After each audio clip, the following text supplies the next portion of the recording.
selalu berusaha menyimpan sesuatu yang bisa membawa manfaat, baik untuk dirinya, untuk anak cucunya, maupun untuk keluarganya, untuk masa kini dan masa depannya. Kadang simpanan itu berbentuk uang, kadang berupa tanah, lain saat berbentuk pabrik, dan lain sebagainya. Sementara masa depan yang paling pasti adalah akhirat.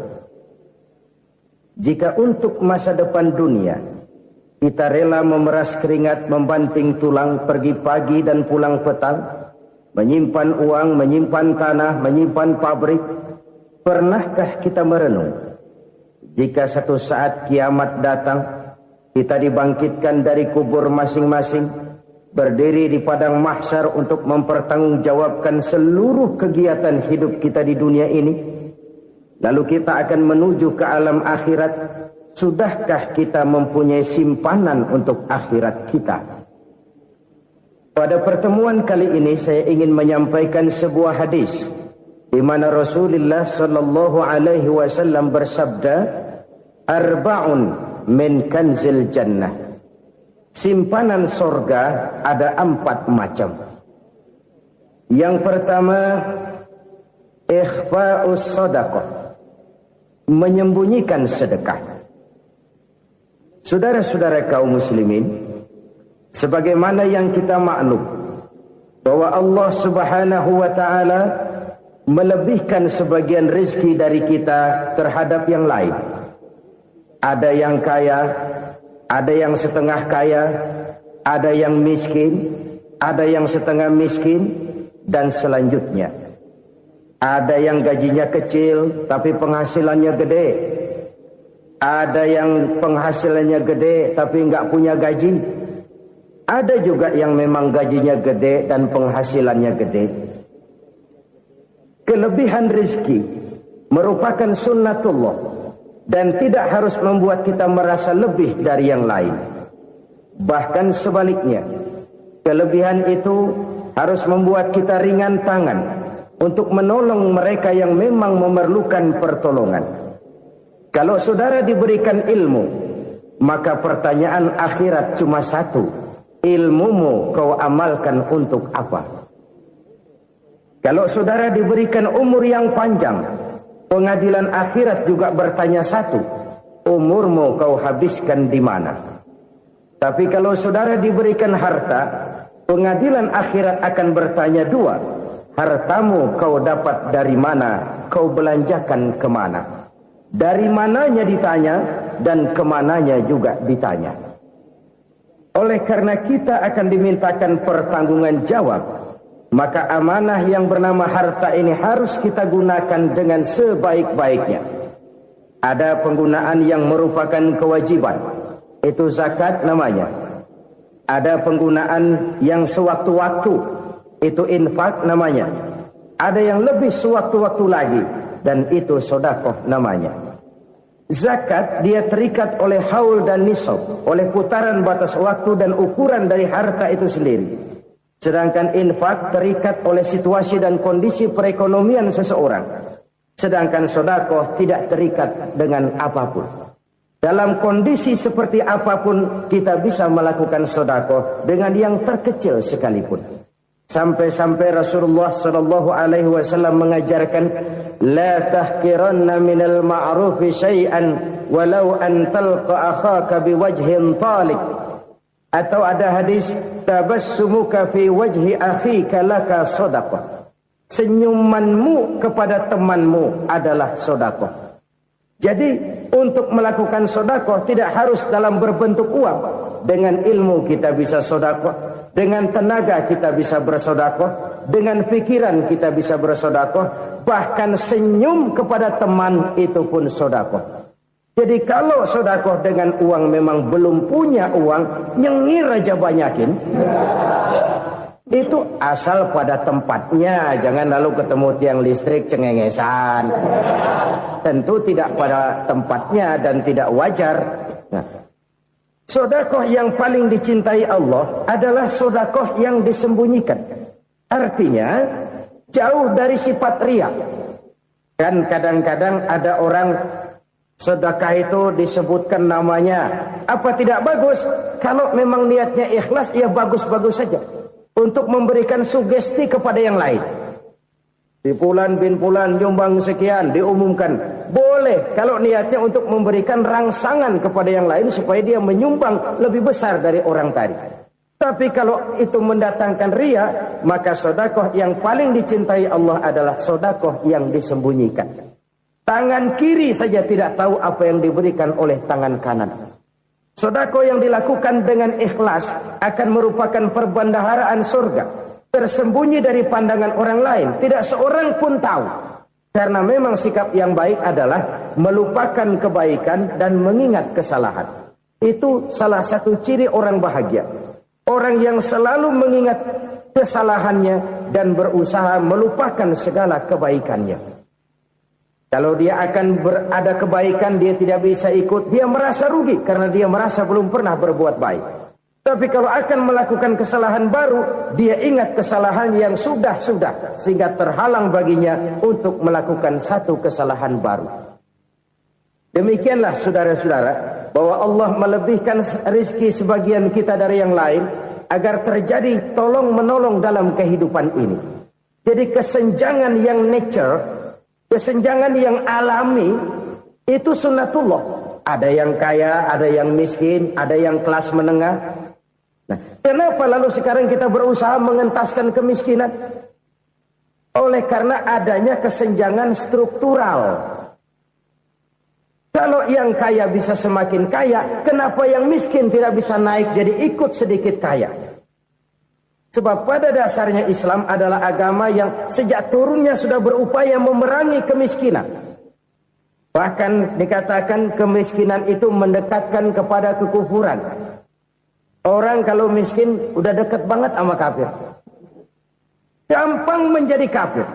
Berapa banyak saudara-saudara kita yang oleh karena soal perut, oleh karena soal materi, terpaksa meninggalkan dan menanggalkan akidahnya. Menjual petunjuk yang diberikan Allah dengan kesenangan dunia yang cuma sebentar ini. Na'udzubillah, thumma na'udzubillah. Jadi makin kita sembunyikan satu sedekah, semakin banyak perbendaharaan kita di surga. Sedekah yang paling dicintai Allah adalah sedekah yang disembunyikan. Malahan ada seorang sufi, dia punya kebiasaan kalau pergi sholat Jumat dia bawa uang, itu uang dia taruh di bawah tikar masjid. Dia niat sedekah kepada siapa saja yang nemuin itu duit. Maksudnya apa? Supaya yang nemuin nggak tahu siapa yang punya duit. Demikian dia saking ingin menyembunyikan sedekahnya. Karena sifat riya itu bisa memakan amal kita sendiri. Riya itu termasuk menyebut-nyebut kebaikan kita. Orang yang suka nepuk dada, sedikit-sedikit ngitungnya kalau nggak gua. Tuh kalau nggak gua tuh yang belah situ kalau nggak gua. Iya kalau nggak lu kenapa emang? Orang yang suka menepuk jasad. Tuh biasanya memang begitu saudara-saudara. Kalau perang lagi berkecamuk, orang nggak sempat ngaku jadi pahlawan. Tapi begitu perang selesai, yang kagak kenal bedil ngaku pahlawan, mas. Itu sesuatu yang biasa. Oleh karenanya, orang-orang yang ikhlas dalam bersedekah, disembunyikannya sedekah itu, Allah cinta betul. Malahan ada hadis memberikan jaminan, inna sedaqatal mar'il muslimi tazidu fil umri wa tadfa'u mitatas su'i. Sesungguhnya sedekahnya seorang mukmin tazidu fil umri, bisa menambah umur panjang. Wa tadfa'u mitatas su'i, dan menyelamatkan manusia dari mati secara su'ul khatimah. Jadi siapa yang kepengen panjang umur, banyaklah sedekah. Yang bosan hidup, pelit terus. Sedekah menambah panjang umur dan menyelamatkan manusia dari mati secara su'ul khatimah. Pak, katanya umur itu nggak bisa ditambah, nggak bisa dikurangin. Kapan? Kalau ajal sudah datang. Wa idza jaa ajaluhum la yastakhiruna sa'atan wa la yastakdimun. Kalau ajal datang tidak bisa dimajukan, tidak bisa dimundurkan. Itu kalau ajal sudah datang. Tidak bisa lagi umur ditambah dikurangi, sudah datang. Tapi kalau belum datang, itu kan haknya Allah. Mau ditambah, mau dikurangi, hak prerogatif Allah. Sebagai pencipta manusia, Allah Maha Kuasa dan Maha Mampu. Sedekah ini menambah panjang umur dan menyelamatkan manusia dari mati secara su'ul khatimah. Itu orang mati kan sama ya, kondisinya mati, nggak nafas. Tapi hakikat mati kan lain-lain. Ada yang mati itu husnul khatimah, baik akhirnya. Misalnya lagi ngaji mati, lagi sholat mati, lagi sedekah mati. Ini yang dinamakan dengan husnul khatimah, baik di akhirnya. Sebaliknya ada yang su'ul khatimah, jelek di akhirnya. Ini yang jadi catatan akhir. Lagi nyekek botol, mampus. Lagi banting kartu, modar. Su'ul khatimah, jelek pada akhirnya. Sedekah menyelamatkan manusia dari mati secara su'ul khatimah. Dan kita semua kepengen mendapat husnul khatimah, jauh dari su'ul khatimah. Oleh sebab itu yang bisa menyelamatkan kita dari penyakit itu antara lain adalah sedekah yang disembunyikan. Yang dikerjakan dengan ikhlas karena Allah. Tidak karena kepengen dipuji orang, tidak karena ingin dikatakan orang pemurah, sebab orang dermawan itu orang yang memberi tanpa harus diminta. Kalau masih harus diminta, ya belum dermawan namanya, masih harus diminta. Kalau nggak diminta ya tulus, lolos, polos. Saudara-saudara kaum muslimin rahimakumullah. Harta adalah amanat dan akan kita pertanggungjawabkan. Allah melebihkan rizki sebagian kita dari yang lain agar kita saling tolong menolong, bantu membantu.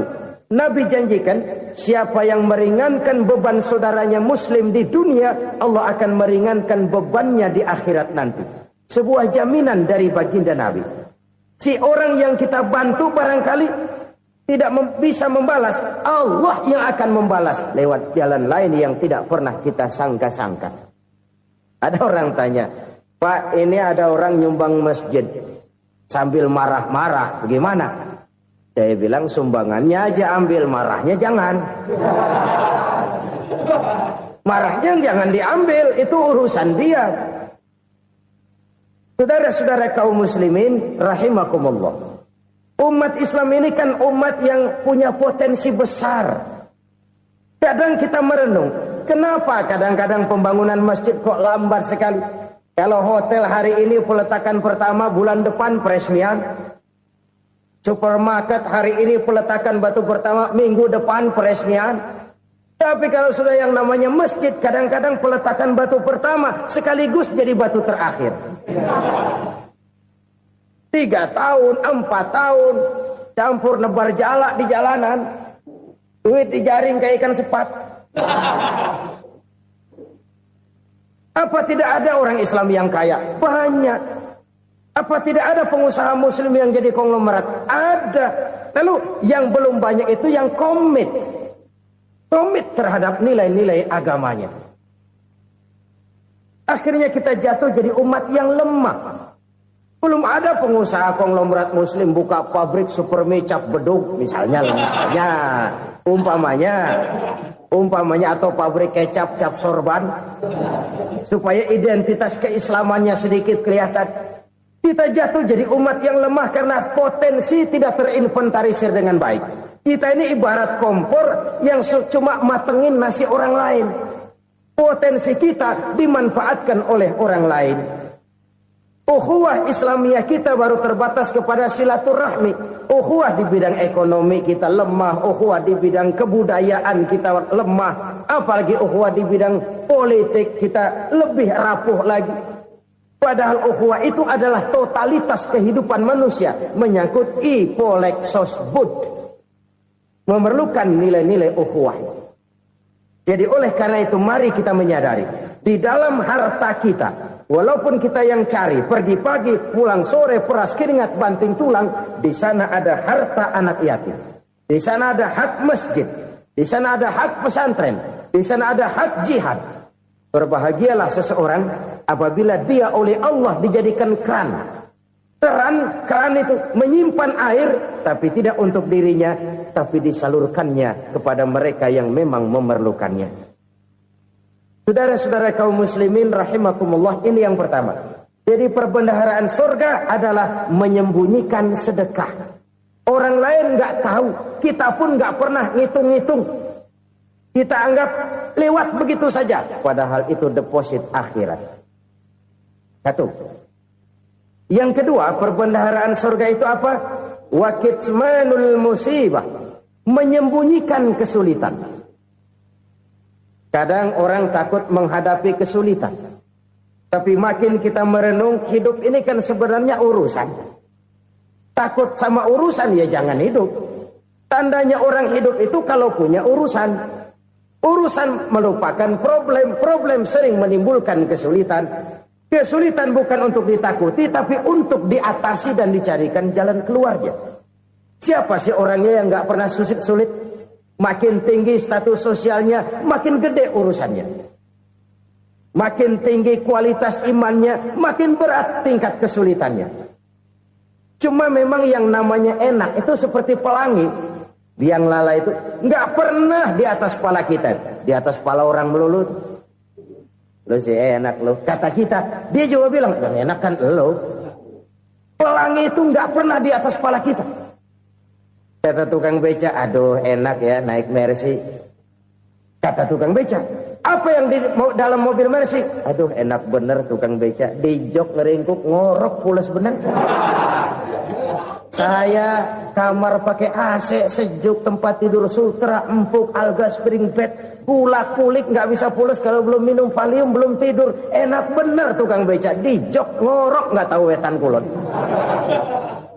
Si tukang beca bilang yang di Mercy enak, yang di Mercy bilang tukang beca enak. Inilah enak, nggak pernah di atas kepala kita, di atas kepala orang lain melulu enak itu. Nah, saudara-saudara, yang merupakan perbendaharaan surga itu orang yang bisa menyembunyikan kesulitan. Baik pribadi ataupun rumah tangga. Nih terutama rumah tangga yang jadi soalnya. Kadang-kadang kita ini kalau senang, sebaliknya. Kalau senang kita diam. Kalem aja, cuek. Banyak banget duit kita, bawaan diam aja udah. Malah ketemu orang takut. Tapi begitu susah, sekampung tahu. Padahal Nabi mengajarkan perbendaharaan surga itu menyembunyikan musibah, menyembunyikan kesulitan. Kalau enak, cerita sama orang-orang. Kalau nggak enak, rasain sendiri, tekan sendiri, atasin sendiri. Kita kan sebaliknya. Tenang kita diam, asal lagi susah, paling tidak kita nyari teman buat cerita kesusahan. Siapa orangnya yang nggak pernah susah? Cuma soalnya bagaimana kita mengatasi kesusahan itu sendiri. Begitu juga misalnya kalau orang sudah berumah tangga, itu orang tuanya harus menjadi tempat dia cerita yang enak-enak saja. Yang nggak enak rasain berdua, selesaikan berdua, atasin berdua. Jangan dibalik. Asal senang diam, giliran susah saja. Maknya laporan. Terbalik. Bisa menjaga security informasi. Maka nama bayam keluar diam, malah seluitan. Enak amat lo makan daging ayam. Security informasi. Saudara-saudara kaum muslimin rahimakumullah. Ujian yang terberat itu yang pernah diberikan kepada para nabi, para rasul, para aulia, para ulama. Makin tinggi keimanan, makin berat bentuk kesulitan. Ayo saya kemukakan satu contoh saja. Ada seorang nabi yang kaya, nabi kaya, namanya Nabi Ayub. Iblis kalau orang begini kan keki, ibadahnya rajin, kaya. Nih yang kayak begini susah digodain. Kalau ibadahnya rajin, miskin, kali bisa disogok. Sini imannya mantap, ibadahnya rajin, kaya, nabi lagi. Tapi namanya iblis, nggak kurang akal. Laporan, Tuhan, kenapa Les? Ya ini bahasa saya, bahasa Qur'annya sih nggak gitu. Itu hambamu yang namanya Ayub, dia rajin ibadah cuma karena dikasih kaya aja. Coba kasih miskin dia, berhenti dia sembahyang. Ah, kamu bisa aja. Saya tahu Ayub itu hambaku yang ikhlas. Saya buktiin Tuhan, silahkan. Dibuktiin lah, iblis turun ke alam ini. Yang mula-mula dia lakukan, dia rusak sawah ladang Nabi Ayub. Dia binasakan binatang ternak Nabi Ayub. Sehingga dalam waktu singkat, jatuhlah Nabi Ayub dari orang paling kaya, jadi orang paling miskin. Beliau masih ibadah di mihrab dalam masjid. Datang iblis. Saudara Ayub, ya. Lagi ngapain? Ibadah. Nyembah Allah, nyembah Allah. Oh, percuma. Kenapa? Tuhan yang ente sembah nih, dia udah bikin miskin ente. Sawah ladang ente hancur lebur, binatang ternak binasa. Sekarang ente jadi orang paling miskin. Ngapain nyembah Tuhan kayak begitu? Tekor. Udah berhenti dah ibadah, berhenti ibadah. Ini iblis sama Tuhan laporannya lain, yang dikerjakan kepada Nabi Ayub juga lain. Benar begitu iblis, kata Nabi Ayub. Iya, sawah ladang saya habis, buras. Binatang ternak saya binasa, binasa. Saya miskin, bangpak.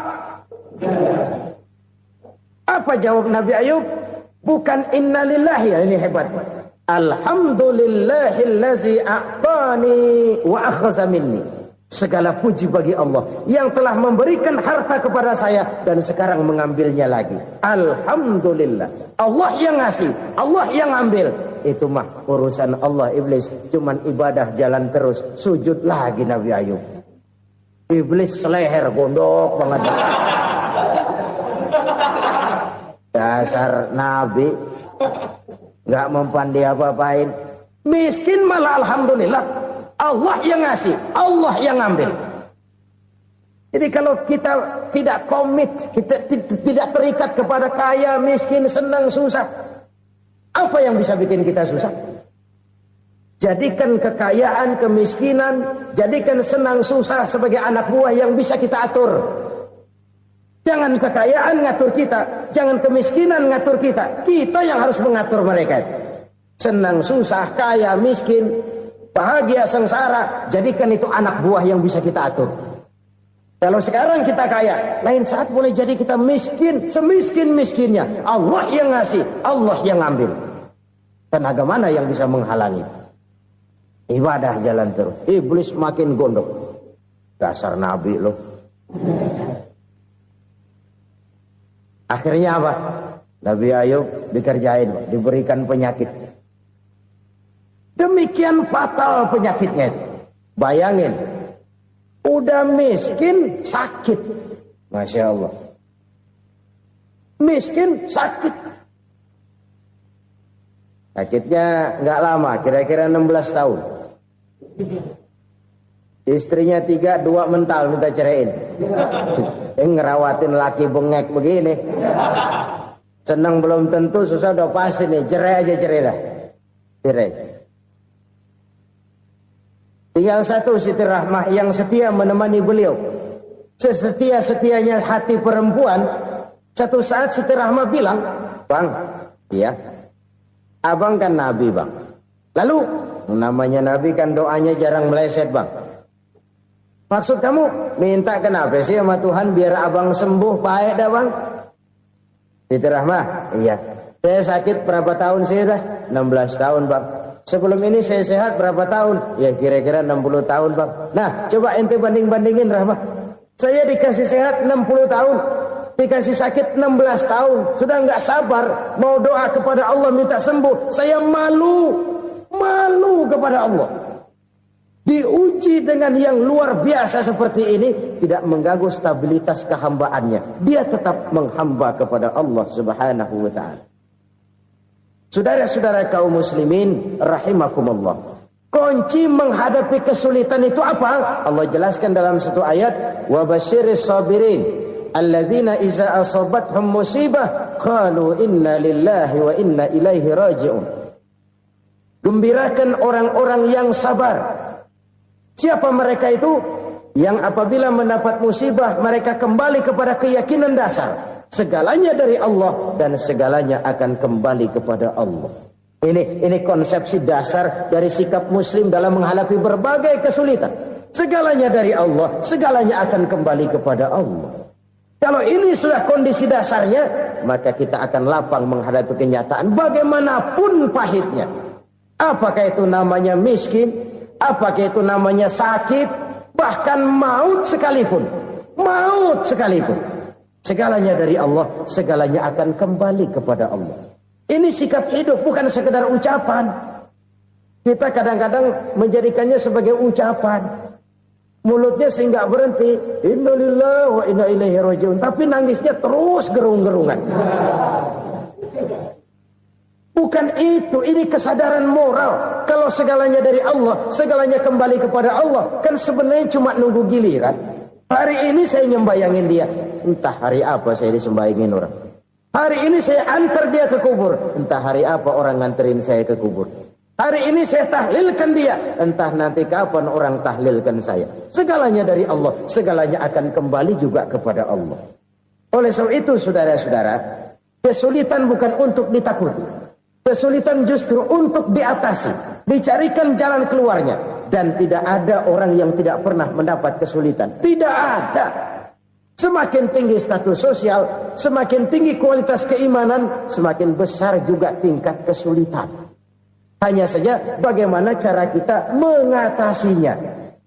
Dan Al-Quran menyatakan, inna ma'al usri yusra. Di balik kesulitan itu pasti ada kemudahan. Roda itu berputar. Karena itu Rasulullah sallallahu alaihi wasallam mengingatkan kepada kita, ta'arraf ilallahi fir raha ya'rifka fis syiddah. Ingatlah kepada Allah di waktu kamu senang, supaya Allah ingat kepada kamu di waktu kamu susah. Kalau waktu senang kita ingat kepada Allah, kita susah, Allah tidak akan meninggalkan kita. Tapi kalau waktu senang kita jauh dari Allah, sujud tidak sempat, dengan masjid jauh, ketika senang kita lupakan Allah. Nanti begitu kita susah, Allah lupakan kita. Dan itu menyakitkan. Oleh karena itu orang-orang tua kita dulu bilang, kalau lagi sehat ingat-ingat lu bakal sakit nanti. Kalau lagi kaya ingat-ingat satu saat kita bakal jatuh miskin. Bahkan kalau lagi muda ingat-ingat kita bakal tua. Dan yang terpenting kalau lagi hidup ingat-ingat kita bakal mati. Saudara-saudara kaum muslimin rahimakumullah. Jadi yang kedua yang merupakan perbendaharaan surga, menyembunyikan musibah. Saudara-saudara kaum muslimin rahimakumullah. Hal ketiga yang merupakan perbendaharaan surga adalah wasilatur rahmi. Orang yang suka bersilaturahmi. Sebagaimana yang kita maklum bahwa manusia adalah makhluk yang disebut zon politika. Makhluk sosial yang tidak mungkin hidup sendiri-sendiri. Betapa dan siapapun kita memerlukan orang lain. Bodoh betul manusia kalau tinggal di tengah masyarakat tapi tidak mau bermasyarakat. Merasa hebat sendiri, pintar sendiri, gagah sendiri, kaya sendiri. Mungkin kalau mati juga ngubur sendiri. Jangankan kita di sini, di sorga saja Nabi Adam waktu sendirian bengong melulu, ngondar mandir. Allah tegur dam sepi dam. Ya ini kalau bahasa saya. Iya Tuhan sepi ini nggak ada coret-coretan pisan ini. Diciptakan Siti Hawa baru anteng Nabi Adam. Itu di surga. Cobalah. Umpamanya saudara tinggal di Jakarta nih. Kayak bener. Apaan aja di Jakarta punya saudara dah. Jembatan Semanggi ambil. Monas, Buntel bawa pulang. Hotel-hotel ambil semua. Cuman tinggal di Jakarta sendirian, apa enaknya? Betapa dan siapapun kita perlu orang lain. Tidak ada seorang pun yang bisa memenuhi kebutuhan hidupnya secara sendiri-sendiri. Nah, Islam telah menyelamatkan manusia dari ras diskriminasi. Mengikat manusia dengan persaudaraan yang berlandaskan kepada akidah. Karena itu dianjurkan bersilaturahmi. Bahkan Nabi menyatakan, man arada ayyubsata lahu fi rizqihi wa yunsa'a fi atharihi falyasil rahimah. Siapa yang kepengen diluaskan rezekinya dan dipanjangkan usianya, banyaklah ia bersilaturahmi. Siapa yang kepengen dimudahkan rezekinya, hendaknya ia banyak bersilaturahmi. Kalau banyak teman, kesulitan kan paling tidak ada tempat cerita. Udah susah, sendirian kita pikirin diri, nggak ada tempat tukar pikiran. Cepet banget sama bengek. Dilawan sendiri. Nah, secara makro kita bisa berkata, tidak mungkin ada kemenangan kalau tidak ada kekuatan. Tidak ada kekuatan kalau tidak ada kesatuan dan persatuan. Tidak mungkin ada kesatuan dan persatuan tanpa semangat silaturahmi. Kalau umat Islam mau menang, dia harus kuat. Kalau umat Islam mau kuat, dia harus bersatu. Kalau umat Islam mau bersatu, dia harus membudayakan silaturahmi ini. Bahkan sampai-sampai kata Nabi, kalau bisa cari nilai tambah. Apa? Silman qata'at. Bersilaturahmilah kau kepada orang yang marah denganmu. Masya Allah, indahnya ajaran agama kita. Orang yang marah pun kepada kita, kata Nabi, kalau bisa bersilaturahmilah kepadanya, kepada orang yang marah itu. Di situ nilai tambah. Cuman jujur nih hadis, ngucapinnya gampang, ngamalinnya yang berat banget. Orang marah sama kita, kita disuruh silaturahmi, ada apa malu? Lu marah, ada gue marahan lagi. Tunggu pikirin. Saudara-saudara kaum muslimin rahimakumullah. Tapi ini yang diajarkan, bahkan ini yang dicontohkan oleh baginda Rasul. Bagaimana begitu mudah? Misalnya satu saat Abu Jahal ini ngatur strategi bagaimana bikin Muhammad celaka. Dia gali lubang di depan tempat tidurnya. Dia tutupin daun korma. Terus dia panggil seseorang, ke sini. Kasih tahu Muhammad, pamannya sakit keras, minta ditengokin. Berangkat orang ini ke sana. Muhammad, labbaik. Pamanmu sakit keras, dia minta ditengokin. Baik, saya akan datang menjenguk beliau. Berangkatlah Nabi ke rumah Abu Jahal tanpa prasangka apapun. Abu Jahal udah pasang setil, selimut 3 rangkap setengah dia pakai. Persis kayak orang meriang. Tapi sembari ngintip dari balik selimut. Begitu Muhammad buka pintu, nah masuk perangkap nih. Muhammad jalan menuju tempat pembaringan. Makin lama makin dekat, makin lama makin dekat. Makin dekat ke lubang yang dipasang oleh Abu Jahal itu. Dalam hati Abu Jahal, terus dah jatuh, mampus dah lo ini. Mampus lo hari ini nih. Apa yang terjadi? Malaikat Jibril datang. Muhammad, pamanmu cuma pura-pura sakit. Di depan tempat tidurnya ada lubang perangkap supaya kamu jatuh ke situ. Sudah, kamu pulang. Balik kanan Nabi. Sudah hampir jatuh ke lubang, balik kanan, pulang. Bayangin kecewanya Abu Jahal. Muhammad dikit lagi, Muhammad dikit lagi. Enggak paman, saya pulang aja. Emosi bangun dari tempat tidur, enggak sadar kalau lagi pura-pura sakit. Lompat ngejar Nabi, dia lupa dengan lubang yang dia gali. Usrak, nyemplung sendiri ke dalam lubang.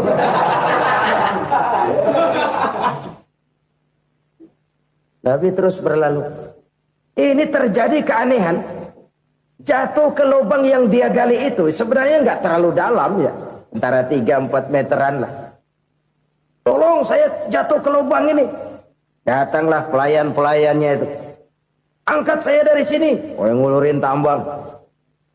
Satu gulung, belum juga nyampe itu tambang. Kurang, beli lagi ke warung. Sambung, ulur lagi, nggak juga bisa sampai. Wah, ini kerjaan Muhammad ini. Tolong, siapa salah seorang kamu ke rumah Muhammad? Kasih tahu, encangnya kecebur. Minta ditolongin. Sampaikan kepada Rasul. Kenapa? Pamanmu jatuh ke lubang, Muhammad minta tolong diangkatin. Tambang udah nyambung-nyambung nggak nyampe juga. Ya, nanti saya datang, saya tolong. Coba.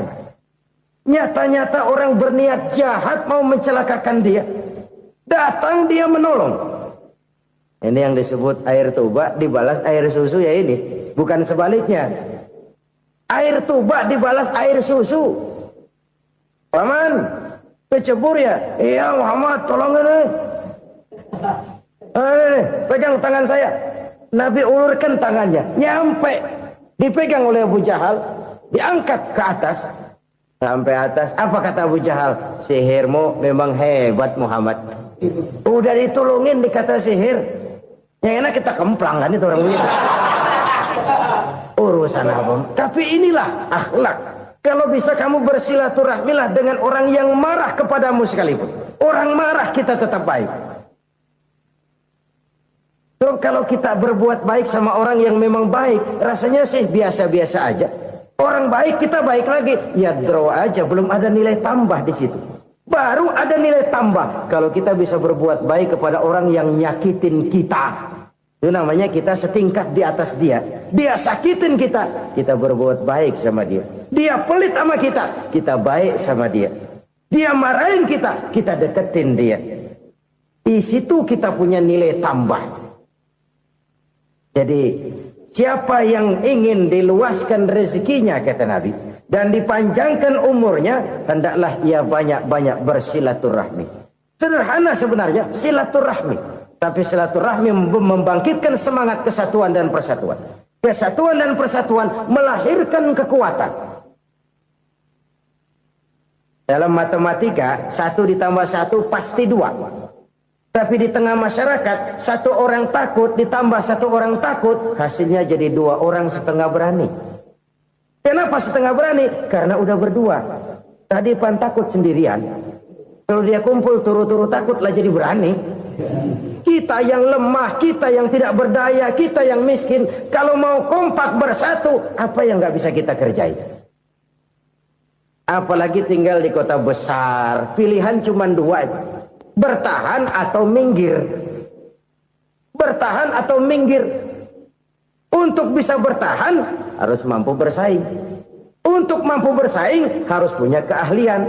Keahlian harus ditunjang dengan pendidikan. Ditambah oleh kekompakan sebagai umat. Udah miskin mencar mulu, orang injek gitu. Orang nggak pandang urusan apa yang malu. Oleh karena itu silaturahmi pada hakikatnya merupakan roh dari ukhuwah yang diajarkan oleh agama kita. Bagaimana Islam menyelamatkan masyarakat manusia dari ras diskriminasi, mengikat manusia, dan tidak ada persaudaraan yang lebih indah selain persaudaraan yang diikat dengan nilai-nilai akidah. Sepanjang orang di jalan Allah, itulah saudara kita. Keluar dia dari jalan Allah, selesailah persaudaraan sampai di situ. Karena itu, kalau ingin menyimpan sesuatu di surga, banyaklah bersilaturahmi. Datang ke rumah ini, datang ke rumah itu, dan lain sebagainya. Itu simpanan kita di akhirat nanti. Ini yang ketiga. Saudara-saudara, yang keempat, perbendaharaan surga itu apa? Wa qawlu la hawla wa la quwwata illa billah. Ucapan la hawla wa la quwwata illa billah. Ibadah kan ada yang berat, modalnya besar. Bangun masjid berat, modalnya besar. Bangun rumah sakit berat, modalnya besar. Ada ibadah yang berat, tapi modalnya ringan. Misalnya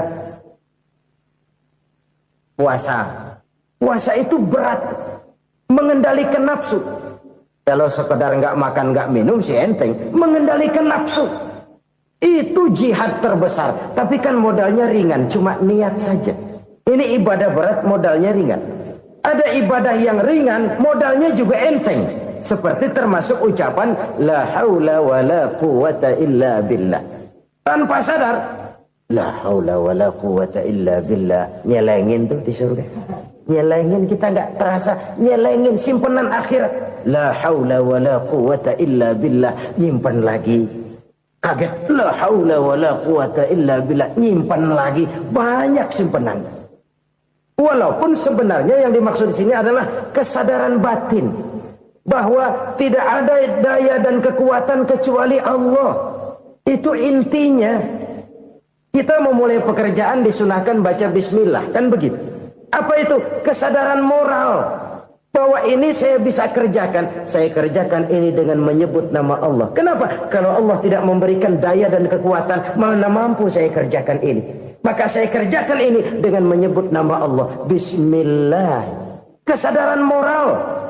Manusia hanya wajib berusaha, tapi nggak pernah wajib berhasil.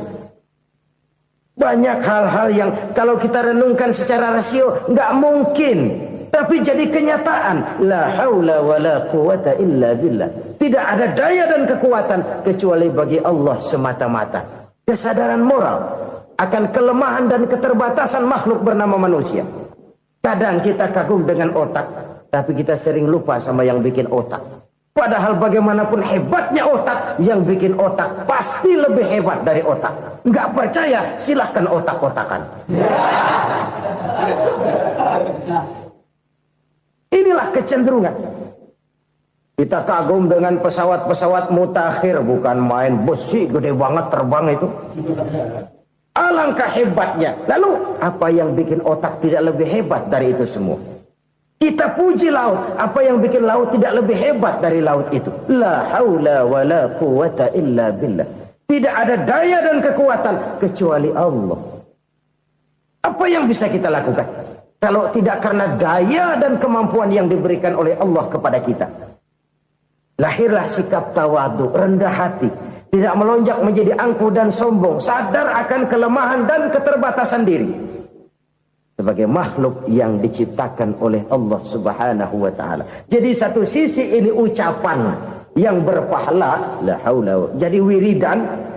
Pada sisi lain ini kesadaran moral, sikap mental, kesadaran batin, bahwa yang punya daya dan kekuatan itu cuma Allah. Kita nggak pantas untuk sombong, sebab sombong itu pakaiannya Allah. Kita nggak sedang pakai pakaian Allah, kegedean. Dan makin kita renungi, makin terbentur. Apa sih yang bisa kita sombongin? Kita mau sombong apa? Kaya, pintar, itu kan semua relatif. Di atas langit masih ada langit lagi. Jadi oleh karenanya, marilah kita menyadari. Manusia hanya wajib berusaha, tapi tidak pernah wajib berhasil. Yang berusaha saja tidak wajib berhasil, apalagi yang tidak berusaha. Islam bukan agama orang pemalas yang selesai sholat lalu endelohom, nggelenggem ayem-ayem. Tapi Islam bukan agama orang sombong yang setelah berusaha lalu tidak memerlukan Allah. Kita bisa saja bikin proyeksi, tahun sekian kita bakal panen besar menurut perhitungan otak. Tapi ada kejadian lain. Apa? Tikus ngambek. Habis itu dimakanin tikus, panen gagal. Proyeksi rasional gagal oleh tikus-tikus yang ngambek itu. Bisa saja terjadi. Tahun depan kita panen besar, urung. Kenapa? Musim panas panjang. Dan sekarang ini koran-koran bikin berita musim mengalami penyelewengan. Bukan cuma manusia yang nyeleweng sekarang. Musim pakai nyeleweng. Mestinya kan musim hujan udah selesai, masih hujan-hujan juga. Musim. Nah sekarang kita boleh bikin proyeksi, kita bakal panen besar. Tahu-tahu musim panas panjang, sawah retak, air kering. Cari teknokrat yang paling botak, suruh pendekin tuh musim panas. La haula wa la quwata illa billah. Inilah kesadaran moral. Saudara, saya teringat satu saat ada seorang konglomerat. Umurnya ya kira-kira 70-an. Satu saat dia ditanya oleh wartawan, "Pak, umur Bapak berapa sih?" "Ya paling 10 tahun." 10 tahun? 10 tahun? Anak Bapak berapa orang? Satu saja? Satu. Harta Bapak berapa? Ya paling-paling bangsa 7 juta kali. 7 juta? Iya.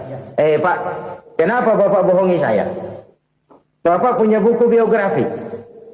Koran-koran, majalah-majalah banyak memuat cerita riwayat hidup Bapak. Saya tahu umur Bapak 70. Kenapa bilang cuma 7 tahun? Saya tahu anak Bapak 8. Kenapa cuma bilang 1? Saya tahu harta bapak miliaran, mungkin triliunan, pabrik di mana-mana, bank di mana-mana. Kenapa bilang uang bapak cuma 7 juta? Nah, kata si konglomerat tadi, kamu benar nak, kamu benar. Umur saya kalau jumlahnya memang 70 nak. Cuman ingat-ingat saya, baru 7 tahun terakhir ini saya sujud.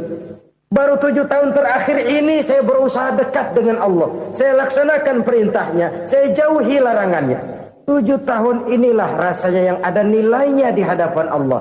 Yang 63 tahun matong, kelabu, kelem umur gue. Habis untuk maksiat, untuk munkarat. Maka ketika ditanya tadi, umur saya 7 tahun itu. Oh begitu Pak. Oh iya. Lalu anak Pak. Anak bapak kan 8. Kenapa bilang cuma 1? Nah, kalau jumlah hitungannya memang anak saya 8. Tapi dari 8 orang ini rasanya cuma 1 nih yang bakal jadi buah hati, belahan jantung, pelanjut cerita, penerus sejarah, bakal jadi anak soleh yang akan mendoakan saya. Cuma 1 rasanya anak saya ini yang bakal jadi buah hati saya, besar-besaran saya, yang akan mendoakan di kubur saya, yang akan mendoakan di akhirat saya. Yang 7 orang mana, masya Allah, yang 1 tenggeng, yang 1 nyekek botol mulu, yang 1 nggak karu-karuan. Makanya saya bilang 1 anak saya yang akan bisa mendoakan saya. Oh begitu Pak. Iya. Nah harta Pak, harta bapak kan triliunan, pabrik bapak di mana-mana, uang bapak hampir di tiap bank-bank besar. Kenapa bilang cuma 7 juta? Betul kau nak. Harta saya kalau jumlahnya memang miliaran, triliunan mungkin. Tapi yang saya ingat baru 7 juta tuh yang saya belanjakan di jalan Allah. Saya nyumbang masjid, saya santuni yatim piatu, saya bantu pembangunan pesantren, saya bantu pembangunan rumah sakit Islam. Itu yang akan saya bawa pulang ke akhirat, yang 7 juta itu.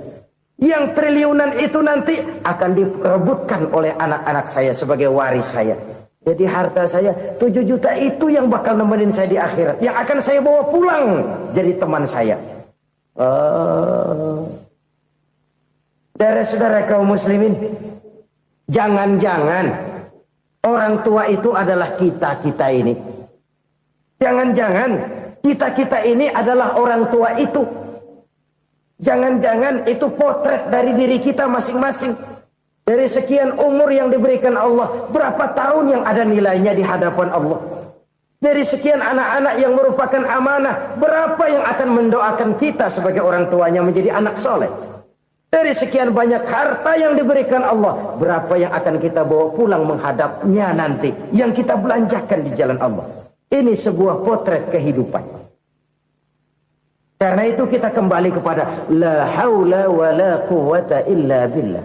Kita wajib berusaha, kita wajib berikhtiar. Selebihnya, segala daya dan kekuatan hanya milik Allah saja semata-mata. Satu kesadaran batin dari setiap pribadi muslim. Setelah ia berusaha dan berikhtiar, ia menyerahkannya kepada Allah Subhanahu wa ta'ala. Jadi satu sisi ini merupakan wiridan ucapan yang mengandung pahala. Pada sisi lain ini merupakan sikap batin dari seorang muslim di dalam ia menghadapi realitas kehidupan ini. Saudara-saudara kaum muslimin rahimakumullah. Kalau ini kita jadikan satu basis kehidupan, maka ini akan menyelamatkan manusia dari kemungkinan tergelincir menjadi orang yang lupa diri dan lupa darat. Sebab itu Imamul Ghazali berpesan, jadidis safinah fa innal bahra amiq wa khuziz zad fa inna safara ba'id wa khaffifil hamla fa innal hamla sadid. Perbarui selalu kapalmu karena lautan sangat dalam. Bawa bekal yang banyak karena perjalanan ini sangat jauh. Ringankan beban karena kebanyakan beban akan menyakitkan. Alangkah indah kalimat ini, alangkah dalam makna yang terkandung di sana. Perbarui selalu kapalmu karena lautan sangat dalam. Apa artinya ini? Jaga mentalmu baik-baik. Pelihara imanmu baik-baik karena hidup penuh cobaan seperti lautan. Kita kalau berlayar di lautan kan kadang-kadang tenang, angin bertiup sepoi-sepoi basah. Jika malam datang bintang gemintang bertabur menghias cakrawala. Rembulan memantulkan sinarnya dengan indah. Dalam keadaan begitu berlayar enak. Tapi lain saat ombak menggunung, halilintar menyambar, angin topan bertiup. Berapa banyak sudah saudara-saudara kita yang tenggelam di lautan dunia tanpa sadar bahwa dia belum sampai kepada pantai yang akan dituju. Berapa banyak sudah saudara-saudara kita yang tenggelam di lautan dunia ini tanpa sempat bangkit lagi. Dia menyangka sudah sampai kepada tujuannya. Hati-hati kapal jangan sampai bocor karena lautan sangat dalam. Iman ini jaga baik-baik karena hidup penuh dengan ujian. Wa khuzizat fa inna safara ba'id. Bawa bekal yang banyak karena perjalanan sangat jauh. Saudara mau ke Bandung, bawa duit. Saudara mau ke Surabaya, banyakkan lagi duitnya. Saudara mau ke Mekah, gepokan, iketan tuh duit nggak lembaran lagi. Makin jauh perjalanan, makin banyak bekal yang harus kita bawa. Kalau saudara dari Jakarta mau ke Surabaya, kagak bawa duit berangkat juga, itu sih bukan berani namanya, nekat. Sampai Surabaya belum tentu, sengsara di jalan udah pasti. Kenapa? Nggak bawa bekal berangkat. Sama juga kita nih, misalnya belum sempat sembahyang, mati. Waduh, berani banget orang. Belum punya bekal, mati. Sengsara di jalan. Atau bekal tidak cukup. Dari Jakarta saudara mau ke Surabaya, bawa duit 500 perak. Paling jauh Cikampek nyampenya itu. Paling jauh itu. Antara jauhnya perjalanan dengan bekal yang saudara bawa tidak seimbang. Hidup ini perjalanan panjang. A walking tour. Dimulai dari alam arwah. Sebelum jasad diciptakan, roh diciptakan lebih dulu. Dari situ pindah ke alam rahim. Dari alam rahim pindah ke alam dunia. Dari alam dunia pindah ke alam barzah. Baru menuju akhirat. Satu perjalanan panjang. Kalau bekal tidak bawa, sengsara di jalan. Bawa bekal yang banyak karena perjalanan ini sangat jauh. Wa khaffifil hamla, ringankan beban karena beban itu cuma akan menyulitkan. Kalau bekal itu sih keperluan, tapi beban nggak kita perluin, coba ngeberat-ngeberatin. Apa ini beban? Dosa. Kecurangan, kebatilan, kezoliman, ketidakadilan, kesewenang-wenangan. Itu akan jadi beban kita di akhirat. Alangkah celakanya, perjalanan panjang, bekal tidak bawa, beban kelewat banyak. Alamat sengsara di jalan. Pahala tidak ada, dosa berlipat ganda. Na'udzubillah, summa na'udzubillah. Kalau kita rangkum nasihat Al-Ghazali dengan kisah si konglomerat tadi, kita akan mengambil kesimpulan. Pertama, bekal terbaik dalam menghadapi gejolak kehidupan ini tidak lain adalah iman. Yang kedua, pahala dan dosa. Dua hal kontroversial. Pahala adalah bekal, dosa adalah beban. Tapi kita sekarang kan tidak begitu terangsang kepada yang abstrak. Orang berlomba mencari yang konkret-konkret saja. Yang real. Kalau memang dosa, benjol dong. Kira-kira begitu. Kira-kira begitu. Persis orang Yahudi dulu. Orang Yahudi itu kan pernah minta kepada Nabi Musa. Ya Musa, lan nu'mina laka hatta narallaha jahrah. Musa, kami nggak bakal mau beriman kepada Allah kalau belum kami lihat Allah ada nongkrong di depan kami. Kalau memang Tuhan ada, taruh dong di depan kami. Mau yang konkret-konkret saja. Kalau memang dosa, benjol dong. Kalau memang pahala, berasa dong. Orang terangsang kepada yang real, yang konkret-konkret saja. Karena itu, untuk mengejar dosa, orang mau bayar. Tapi untuk mengejar pahala, walaupun tidak bayar, orang segan. Ini yang dikatakan oleh Nabi, kamu mengharapkan ke surga, tapi kamu berat melaksanakan sesuatu yang bisa membawa kamu ke surga. Kamu ingin jauh dari neraka, tapi tiap saat kamu lakukan perbuatan-perbuatan yang justru menjerumuskan kamu ke neraka. Idda'aitum an-najata minan nar wa ramaitum fiha anfusakum. Kamu ingin selamat dari neraka, tapi kamu lemparkan diri kamu ke neraka. Kamu ingin masuk surga, tapi berat sekali kamu melakukan perbuatan-perbuatan yang bisa menyampaikan kamu di surga. Saudara-saudara kaum muslimin rahimakumullah. Jadi hal keempat yang merupakan perbendaharaan surga adalah la haula wa la quwwata illa billah. Satu sisi ini merupakan ucapan yang memperberat timbangan akhirat. Pada sisi lain ini merupakan sikap hidup seorang muslim. Kesadaran batin yang sangat dalam bahwa tidak ada daya dan kekuatan kecuali Allah. Dan itu kita simbolkan pada saat memulai pekerjaan dengan Bismillah. Dengan menyebut nama Allah. Satu kesadaran moral. Saya hanya bisa melakukan ini karena diberikan daya dan kekuatan oleh Allah. Lahirlah sikap tawadu, rendah hati, tidak melonjak menjadi angkuh dan sombong. Saudara-saudara, sampai sini dulu jumpa kita kali ini. Semoga 4 perbendaharaan surga ini dapat kita lakukan, yang kelak akan merupakan bekal kita di kemudian hari nanti. Amin ya rabbal alamin. Bapak-bapak, ibu-ibu, saudara-saudara kaum muslimin rahimakumullah. Di dalam kehidupan kita sebagai seorang muslim, minimal 5 kali dalam sehari semalam kita mendengar seruan untuk mendirikan solat yang disebut azan. Ada kalimat menarik di dalam kalimat azan itu, yakni seruan hayya 'alal falah, marilah menuju kepada keberuntungan, marilah meraih kemenangan. Seruan ini adalah kecenderungan dari setiap manusia, apapun warna kulitnya. Artinya, setiap orang dalam hidup selalu ingin meraih dan mencari kemenangan. Kemenangan akan melahirkan kepuasan batin, dan kepuasan batin memberikan kebahagiaan. Sedangkan kekalahan melahirkan penderitaan batin, dan penderitaan batin menjerumuskan seseorang di dalam berbagai bentuk kerugian. Jikalau inilah seruan azan, maka masalahnya ialah apa yang menyebabkan kita meraih kemenangan. Al-Quranul Karim memberikan tuntunan dan ajaran kepada kita bahwa orang-orang yang memperoleh kemenangan itu tidak lain adalah orang-orang yang bertakwa. Hanyalah mereka yang bertakwa kepada Allah Subhanahu wa ta'ala pada akhirnya akan tampil sebagai pemenang. Lalu siapa orang yang bertakwa itu? Dijelaskan dalam awal-awal Al-Baqarah, orang yang bertakwa yang akan meraih kemenangan.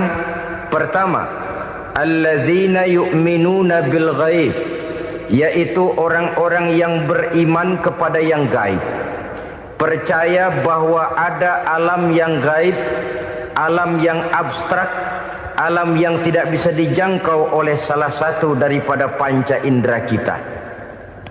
Mereka percaya dan beriman kepada adanya malaikat, beriman kepada adanya iblis dan jin, beriman kepada adanya alam kubur, beriman kepada adanya alam mahsyar, beriman kepada adanya alam akhirat, beriman kepada adanya surga dan neraka.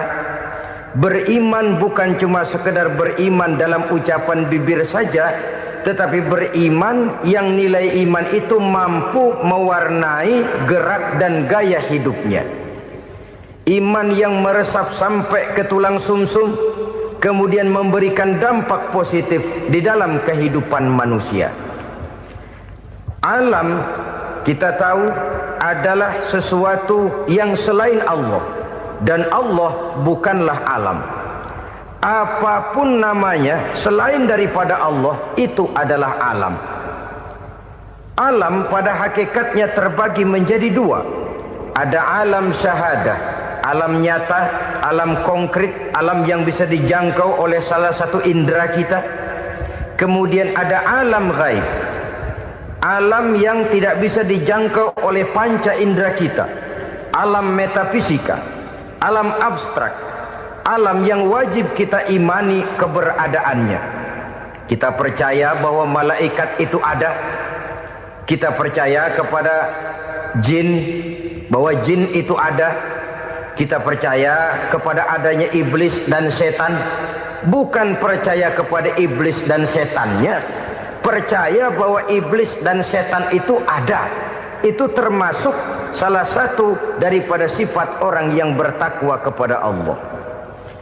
Saudara-saudara kaum muslimin rahimakumullah, kecenderungan pembangunan yang lebih bersifat materialistis biasanya menggeser aspek kehidupan rohani.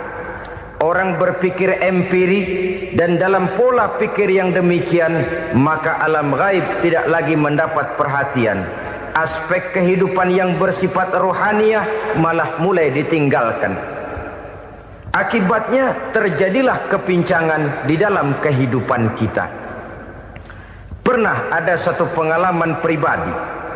Dalam perjalanan kembali ke tanah air, dalam pesawat di sebelah kanan saya duduklah seorang Jerman namanya Heiner Simonsen. Iseng saya ajak kenalan, saya ajak ngobrol, saya tanya dia. Saya bilang, Mas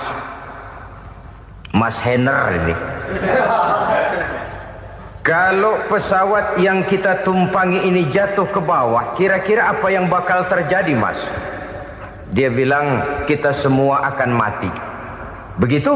Iya. Oke. Apa itu mati? Tanya saya. Dia bilang, untuk tahu apa itu mati, kita harus tahu lebih dahulu apa itu hidup. Saya pikir nih bule bisa ngomong juga. Baiklah kata saya. Apa hidup menurut Anda itu?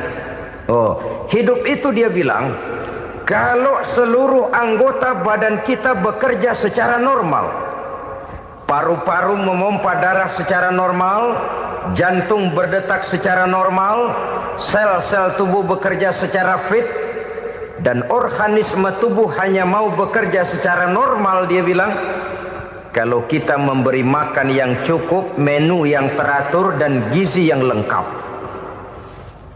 Saya bilang, kesimpulannya apa, Ner? Dia jawab, hidup adalah dari tangan ke mulut. Life is from the hand to the mouth, kata dia. Hidup adalah dari tangan ke mulut. Jadi masalah hidup tidak lebih daripada masalah isi perut. Orang pergi pagi, pulang sore, peras keringat, banting tulang, perut yang dibelain. Saya bilang, you are wrong. Sampean salah, Ner. Kamu orang Islam bukan? Bukan. Pantas. Kenapa saya salah? Dia bilang, ya jelas salah. Salahnya di mana? Kamu ini manusia. Kalau hidup cuma dari tangan ke mulut, saya bilang, kambing di kampung saya juga begitu pikirannya, Ner. Itu kambing di kampung saya, asal perutnya kenyang, sudah hidup dia. Perkara besok bagaimana, lusa prospeknya macam mana, bulan depan ada apa, kambing nggak pernah mikir. Di kampung saya kambing juga pikirannya begitu. Kamu Kristen ya? Tadinya. Loh kok tadinya, lalu apa sekarang kamu ini? Dia bilang, sekarang saya netral. Saya tidak beragama, tapi saya percaya kepada Tuhan sebagai pencipta alam. Saya ingat benar dia bilang, I haven't any religious, but I believe to God as the creator of the world. Kenapa bisa netral begitu, Ner? Habis saya bingung katanya. Islam bilang Islam baik, Kristen bilang Kristen baik, Hindu Buddha bilang Hindu Buddha baik, semua agama baik. Saya netral sekalian, nggak beragama. Yang penting saya percaya kepada Tuhan. Saya bilang, Ner, kamu ini kayak orang mau beli celana, lalu bingung. Yang satu bilang Levi's bagus, yang satu bilang Blue Jean hebat, yang satu bilang Wool England hebat. Celana ini hebat, celana itu bagus, celana ini hebat. Semua celana bagus, kamu bingung. Akhirnya netral, tidak pakai celana. Itu juga salah. Saya pikir-pikir, kemudian saya melihat bahwa dua pola berpikir Heiner ini nampaknya sudah mulai menggejala di lingkungan masyarakat bangsa kita.